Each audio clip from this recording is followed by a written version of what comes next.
나눔가족 여러분, 예수님은 12제자들을 불러서 능력과 권위를 주시고 각 마을로 보내십니다. 제자들이 각 마을에 복음을 전파하면서 예수께서 행하신 일들을 행하자 세례요한을 참수한 헤롯이 그 소문을 듣게 됩니다. 돌아온 제자들은 예수와 함께 벳세다로 가는데 많은 무리가 모여들지요.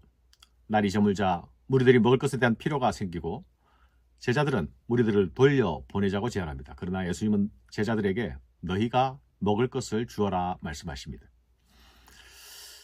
예수님은 12제자들을 파송하셨죠. 파송되는 제자들의 임무는 예수님이 행하신 일들을 대행하는 것이었습니다.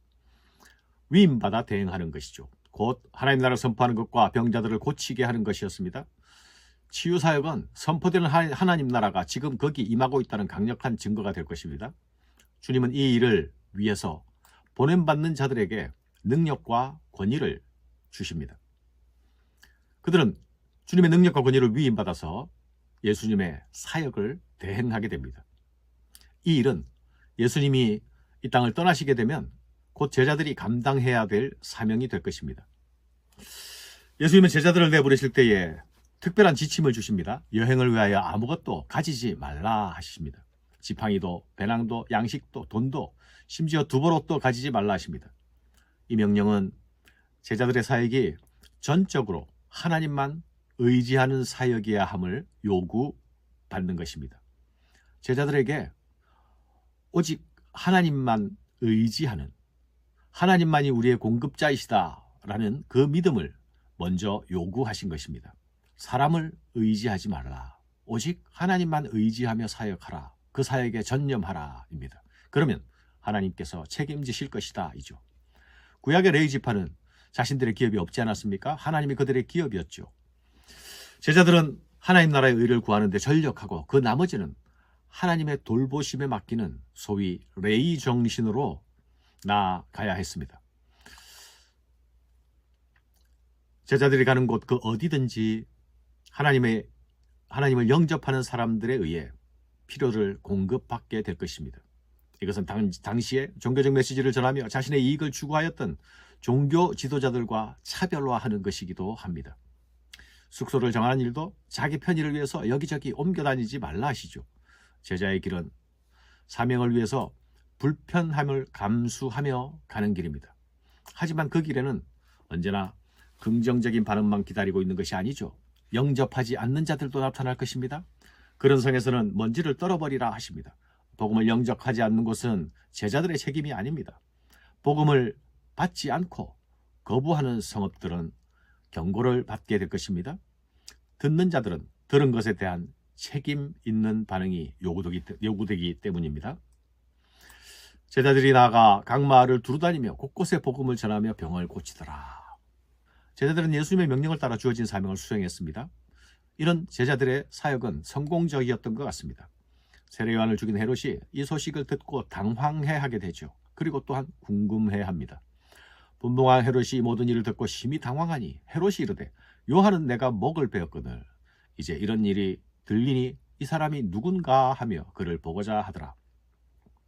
예수님에 대한 세간의 평가는 다양했던 것 같습니다. 죽은 세례요한의 부활로 보는가 하면 엘리야나 다른 선지자 한 사람으로 생각하기도 했습니다.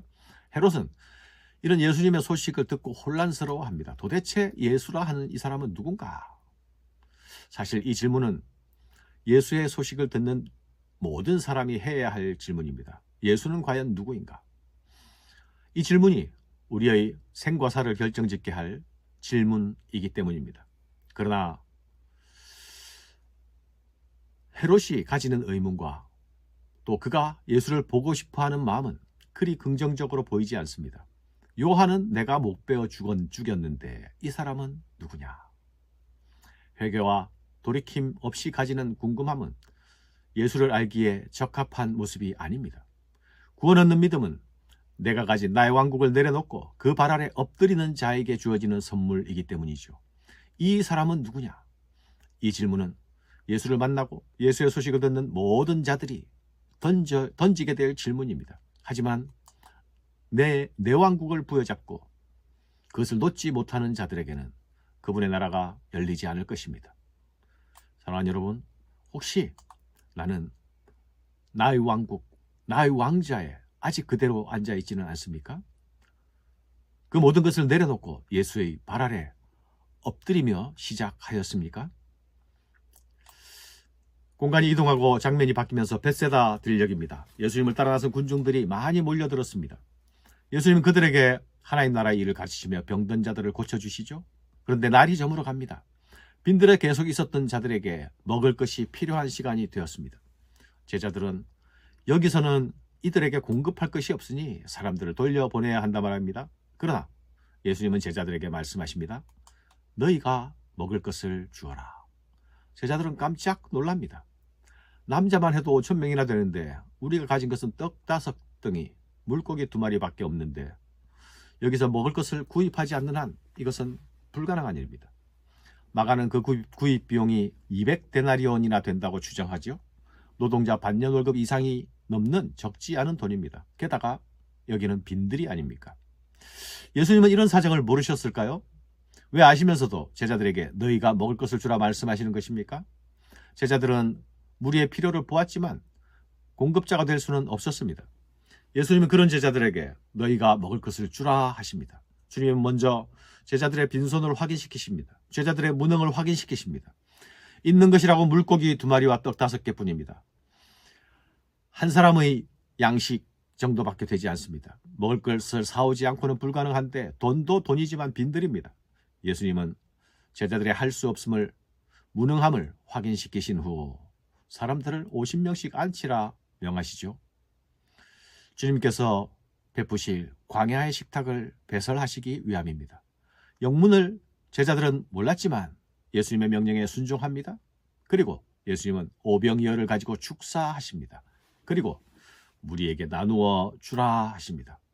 무슨 일이 일어났는지 아무도 알 수 없습니다. 누가도 그 과정을 보도하지 않습니다. 하지만 그들은 주님의 손에서 행하시는 광야의 풍성한 잔치를 경험합니다.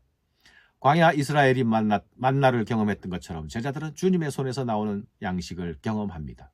빈들에서.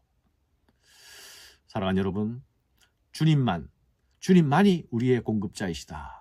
주님만이 우리의 양식이 되신다라는 사실을 알기 위해 먼저 필요했던 것이 있습니다. 그것은 나는 공급자가 될 수 없다라는 내 빈손의 확인이었습니다. 나의 빈손을 확인할 때에 그제서야 주님의 손을 바라볼 수 있게 되는 것입니다. 주님은 제대로 파송할 때에 양식이나 돈이나 두부롯을 가지지 말라 하시지 않았습니까? 그리고 주님이 주신 능력과 권위만으로 일하게 하셨습니다. 내 손에 비록 아무것도 없을지라도 주님이 계시면 가능하지 않습니까? 떡 5조각과 물고기 2마리는 5,000명이 배불리 먹고 12광주리가 남게 됩니다. 만나를 공급하신 하나님이 벳세다 들녘에 모인 5,000명의 공급자가 되신 것입니다. 이 기적은 제자들이 예수님의 말씀대로 따라 행할 때에 만날 수 있었던 기적입니다. 예수를 따라 나서는 제자의 길은 내 손에 쥐어진 것을 믿고 나아가는 길이 아닙니다. 은과 금은 없어도 예수 이름으로 충분한 것, 그것이 제자의 길입니다. 예수님이 우리의 모든 것 되신다. 그 사실을 믿고 나아가는 우리들이 되어야 하겠습니다. 감사합니다.